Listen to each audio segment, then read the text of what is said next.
আসসালামু আলাইকুম। ভিন্ন মতো দর্শক যারা শুনছেন তাদের প্রতি আমার আন্তরিক কৃতজ্ঞতা ও ভালোবাসা রইল। আমি রাহুদুর রহমান রিকি, পড়াশোনা করছি গোপালগঞ্জ টেক্সটাইল ইঞ্জিনিয়ারিং কলেজ গোপালগঞ্জে। তো আজকে আমরা কথা বলবো হচ্ছে এইচএসসি 27 ব্যাচ যারা রয়েছে তাদেরকে নিয়ে কথা বলবো। তো তোমরা এইচএসসি 27 ব্যাচ কেবল তোমাদের হয়তো বা ক্লাস শুরু হবে এরকম একটা পর্যায়ে অবস্থা, বা অলরেডি ক্লাস শুরু হয়ে যেতে পারে। আর তোমরা এইচএসসি 25 ব্যাচের রেজাল্ট দেখেছো, 26 ব্যাচের অলরেডি প্রিটেস্ট পরীক্ষা চলে, বা সামনে তারাও পরীক্ষা দিবে 5-6 মাস পরে। তো তোমরা কেবল নতুন নতুন ইন্টার ফার্স্ট ইয়ারে উঠেছো, পড়াশোনা করতেছো। তো প্রথমেই যে কথাটা বলবো তোমাদের উদ্দেশ্যে, ইন্টার ফার্স্ট ইয়ার উঠলে অনেকের কিন্তু পাকনা যায়, মানে পাকনা জাগে, ঠিক আছে? তো এই পাকনা জাগানো যাবে না, ঠিক আছে? পাকনা যদি জাগে এখনই, তাহলে পরে মনে করো ডানাটা 2 দিন পরে এমনি ছেড়ে দেবে, ঠিক আছে? আর উঠতে পারবে না, ঠিক আছে? তো ইন্টার লাইফটাতে এই পাকনা জাগানো যাবে না, রিল্যাক্স মতো সুন্দর করে পড়াশোনা করতে হবে, ঠান্ডা মাথায়। এখনো পড়াশোনার বয়স আছে, ঠিক আছে? মানে এই এসএসসিতে এ প্লাস পেয়ে গেছে মানে জীবনে সবকিছু উদ্ধার করে ফেলছে, ব্যাপারটা তা না। এখনো পড়াশোনার সময়, এখনো পড়াশোনা করতে হবে, ঠিক আছে? প্রথমে এই মেসেজটা ক্লিয়ার। দেন এখন যে ব্যাপারটা বলবো সেটা হচ্ছে এইচএসসি 27 ব্যাচ তোমরা যারা রয়েছো, তোমাদের হয়তো এখন ভাববা যে ভাই আমাদের তো অ্যাডমিশন, একাডেমিক পড়াশোনা কিভাবে কি ম্যানেজ করব। প্রথমত ভাইয়া বলি, অবশ্যই অ্যাডমিশনটা ইন্টার ফার্স্ট ইয়ারে কিছুটা কন্টিনিউ করে রাখাটা ভালো। এটা অনেক হেল্প হেল্প করবে তোমাকে অ্যাডমিশন টাইমে। তো এর জন্য তুমি কি করতে পারবো? প্রথমত তোমার টার্গেট ফিক্সড করতে হবে। তুমি মেডিকেল টার্গেট নিবা, ভার্সিটি টার্গেট নিবা, নাকি ইঞ্জিনিয়ারিং টার্গেট নিবা? এর বাইরে তো আর নাই। তো অনেকে আসছে কি, যেমন আমার যে ভুলটা হয়েছিল, আমি যখন ইন্টারমিডিয়েট ফার্স্ট ইয়ারে পড়ি, আমার মনে হচ্ছে বুয়েট মেডিকেল ঢাকা ভার্সিটি তিনটাতে তো চান্স পাবো, কোনটাতে পড়বো সেটা হচ্ছে চান্স পাওয়ার পরে দেখবো। তা আলটিমেটলি আসলে কোথাও হয় নাই। অবশ্যই লাকের একটা ফেভার আছে, বা নিজের গাফিলতি আছে, যেটাই হোক হয়েছে, সামহাও গ্র্যাব করতে পারিনি।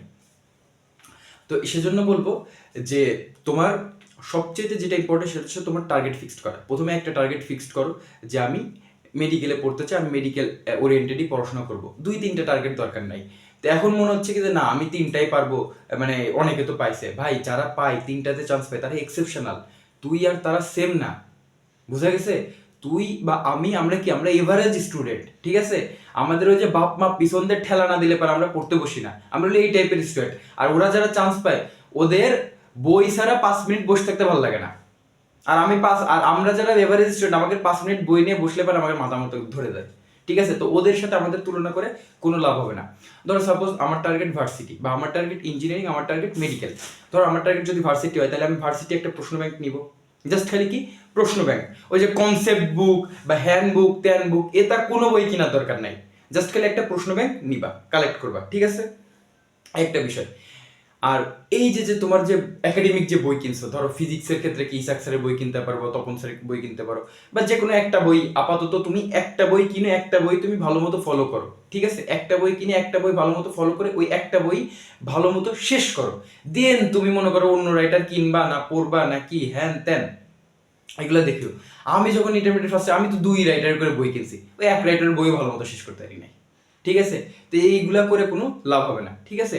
তো একটা রাইটারের বই কিনে, একটা রাইটারের বই কেনার পরে সুন্দর করে তুমি কি ওই একটা রাইটার কমপ্লিট করো, বুঝছো? একটা রাইটার কমপ্লিট করো, ওই যে চ্যাপ্টারটা কমপ্লিট করবা, ওই চ্যাপ্টারের আন্ডারে তুমি ওই যে যে কোশ্চেন ব্যাংকটা তুমি কিনছো, ধর তুমি মেডিকেলের কোশ্চেন ব্যাংক কিনছো, বা ভার্সিটির কোশ্চেন ব্যাংক কিনছো, বা ইঞ্জিনিয়ারিং কোশ্চেন ব্যাংক কিনছো, তো ওই চ্যাপ্টার আন্ডারে যে যে কোশ্চেনগুলো আছে ওই কোশ্চেনগুলো কি করো, তুমি সলভ করে ফেলো, বুঝছো? তাহলে এইভাবে পড়লে পরে তোমার কি হবে, তোমার ওই ইন্টারের যে পড়াটা আছে, ইন্টারের পড়াটাও কমপ্লিট হয়ে যাচ্ছে, এবং তুমি মানে ওই ওই চ্যাপ্টার থেকে তোমার অ্যাডমিশন টাইমে কি কি কোশ্চেন আসছে তুমি সেটাও কি জানতে পারলা, ঠিক আছে?